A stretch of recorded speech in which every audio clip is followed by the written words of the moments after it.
welcome back to 340 Paddler, and today we're talking about the Missouri River Freedom Race. Yes, this is Joe Mann's baby. Maybe overstating it. But this is Joe Mann's race. It happens this year, July 15th. This is 2017.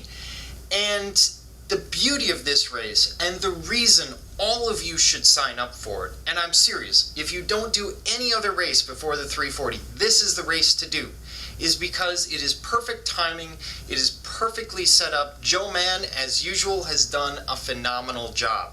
So let's talk about it. The Freedom Race is 63 miles, or 100 kilometers, from Lamine to Jefferson City.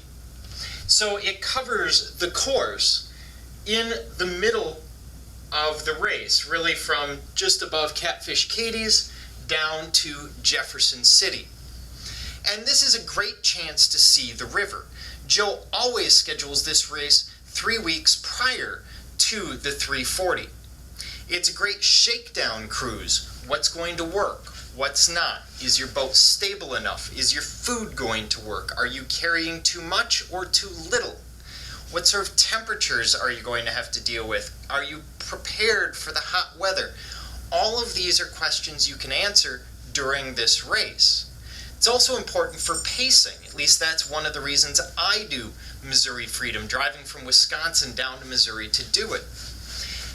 Ultimately, when I do Missouri Freedom, I can sit there and watch my GPS and see what sort of speed is expected on the Missouri River that year. And it's a ballpark. We're obviously 3 weeks out. River conditions can change a little. But this way I can stop rabbiting, which is another issue that I'll deal with in another video. It's 3 weeks before the race, so you have the opportunity to change, to go to a more stable boat if you have one, to change your nutrition plan. It's also a great last long race before you taper into the 340. There's always food at the end of the race, which is fantastic. There's always a raffle at the end of the race, which last year I won a t-shirt. I think a lot of people walked away with some pretty cool stuff in that raffle. And you get to see a lot of places that you wouldn't see otherwise, that you might not be prepared for, especially areas in the middle of the race of the 340, which we're usually too tired to think about. You're going to see Franklin Conservation Area at Boonville. You're going to see Catfish Katie's, Cooper's Landing. You're going to see Hartsburg, and I believe it's Moline. And then you're going to see Jefferson City. So you're going to get a sense of where these places are. It's also going to make you more comfortable in that middle part of the race. But as I said, this is a final shakedown cruise for a lot of people.